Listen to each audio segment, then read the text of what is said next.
Alright, hear me out, guys. For this presentation, I'm going to need you guys to do a little roleplay as your future adult selves.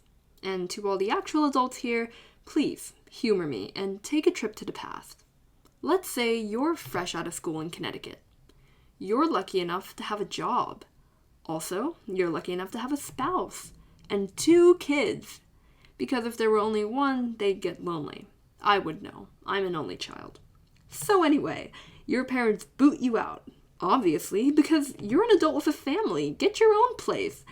So you log on to good old Zillow.com looking for a house in Connecticut. Let's say you want at least 3 bedrooms, one for the grown-ups and each kid, and at least 2 bathrooms. So if someone's taking too long in the shower, you don't have to relieve yourself in a bush. Wow, look at this house. Love the color. And this one too. Aw, this is so cute. I'd actually be very happy with any of these homes. It's like a dream come true. The American dream.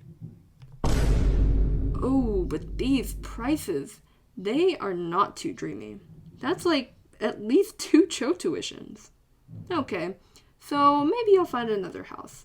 I could go for less space. Who needs privacy anyway? I'll live in a townhouse or an apartment. Why can't I find one? Why are these houses so expensive? And why do they all look the same? Okay, roleplay over. I can answer both of those questions. The first, because of the simple concept of scarcity. Limited resources available to satisfy unlimited wants. Because we eventually run out of houses, you gotta pay to have them. And boy, have we run out. It's estimated that America might need up to 5.5 million more units to have enough housing for everyone. The answer to the second question, which is very much so related to the first, has a lot to do with restrictive zoning laws, especially single-family zoning. Single-family zoning laws are exclusionary housing policies that prohibit multifamily housing, or basically when multiple families live in the same building, in specific regions. But not just big, ugly apartment complexes that make people say, "Not in my backyard." I'm talking even townhouses, or triplexes, or duplexes. These zones allow only detached homes for one household, sharing no walls with another property on their own piece of land. Now, going back to our Connecticut roleplay, 91% of our land is zoned this way, mostly suburbs and small towns. But around 75% of residential land across the country is also zoned to be this way, even cities. Okay, you ready? Let's play a game. Pink is single-family housing, blue is any other housing. Let's look for the blue. Oh, you guys seeing it? Because I don't. It's just not there. Youch. And there's other forms of exclusionary zoning too. Let's look at Cupertino, California, which has minimum lot requirements, mandating that single-family lots, or the land reserved for the home, have to take up at least 5,000 square feet, leaving less space for other units to be built, even though the starter homes themselves are usually only around 1,400 to 1,500 square feet. Fun fact, 81% of land in Connecticut requires an entire acre for each home, and almost 50% of our land requires 2 acres, which is a football field and a half for all you Americans. Even in areas zoned for multifamily buildings, there's often a 2-story limit, so you can't really fit that many families in there. And in others, you need 2 parking spaces for each unit of housing. To put that into scale, if your apartment has, say, 50 units, you would need 100 parking spaces. Good luck finding a plot of land that big. So ultimately, because these policies make it so difficult to build multifamily housing, builders routinely choose to make homes that look like this. Now, you may be thinking, this is kinda silly. Why did our government do this? Why wouldn't we want to maximize our space and build housing that people can actually afford? Well, let's take another trip back in time to the late 1800s. Urban tenements like these were cheaply built and densely packed by exploitative landlords. As a result, they were viewed as sources of disease, crime, and immorality. But not so much immorality on the part of the landlords who created those conditions, as much as the occupants who literally had nowhere else to live because they were marginalized. People of color, impoverished, new immigrants, basically people who American society did not think very fondly of. Now, the 1920s and 30s roll around, and that hasn't really changed much. The Supreme Court hears this case and endorses single-family zones for excluding parasite apartment buildings. But really, we all know they mean the people who live in them.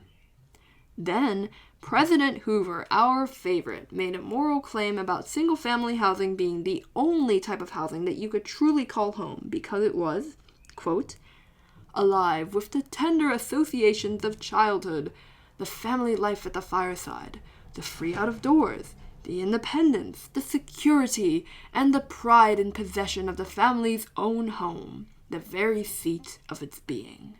End quote. So, if you can't afford one, and this basically means if you are not wealthy, which kind of also means, but especially at the time, if you are not white, your family, I don't know what to tell you, man. If you don't have that specific house, your family's just inferior, I guess.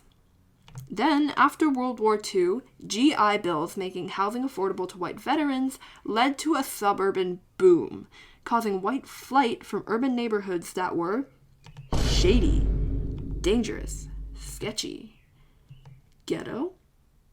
Basically, they did not want to live near ethnic minorities. When they left, these communities became even more segregated, causing the concentration of poverty, which causes disorder, which causes worse living conditions, etc. So naturally, when people of color with the financial means to do so tried to move out into the suburbs to escape this, discriminatory laws and practices like redlining prevented them from doing so. Until, in 1968, we passed the Fair Housing Act, and that kind of stuff became illegal. Oh wait, but then exclusionary zoning laws became a loophole that preserved segregationist development patterns without violating the law. And so it has remained. Now, in debate, I teach that the most important part of any argument is to show why people should care. What are the effects of these laws on us, on our communities?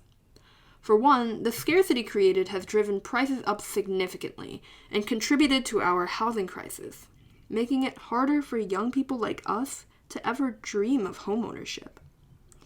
It also makes it so we have to buy cars as well as homes. Because fewer people are allowed to live on each plot of land, as cities grow, they sprawl away from resources and public transit and businesses, so we became dependent on cars to buy groceries or go to school or work, leading to increased traffic congestion and emissions. And, speaking of emissions, the utility bills and upkeep of a single-family home with a nice lawn and well-lit driveway are much higher than that of a multifamily home, so there's an environmental cost too. And don't you care about the environment? Finally, you should also care because people of color and low-income households either remain unhoused or continue to be funneled into segregated neighborhoods where poverty is already concentrated. As I've said, these areas suffer from economic disinvestment in services, education, and building upkeep, leading to higher rates of asthma, lead poisoning, and mental health issues, among many other things. Underfunded schools and a lack of job opportunities prevent upwards mobility, so more people turn to violent and criminal subcultures in order to get by. Children are socialized in this environment and internalize that stigma, perpetuating the cycle. And so, in between the health, economic, and social consequences, it is making inequality worse and worse. So, what can we do about it? We've actually already started. In 2021, California eliminated single-family zones completely. Oregon and Minneapolis have passed similar measures, and planners across the country are working to do the same. But will it be enough? Because remember, multifamily housing can be inaccessible too. We can look to Montgomery County, Maryland, where 12% to 15% of new developments are set aside for low-income households, some of which are bought by the city government so they can remain affordable. As a result, 2/3 of public housing residents live in integrated, low-poverty neighborhoods. We also have this program that allows people to get vouchers to move out of crowded neighborhoods, but it's been ineffective thus far because people are either reluctant to move into an unfamiliar, unwelcoming space, or just simply can't find suitable housing. It's harder than you'd think. So, in addition to changing zoning policy, offering counseling programs that make tenants aware about other communities and provide assistance in locating new properties could help with this.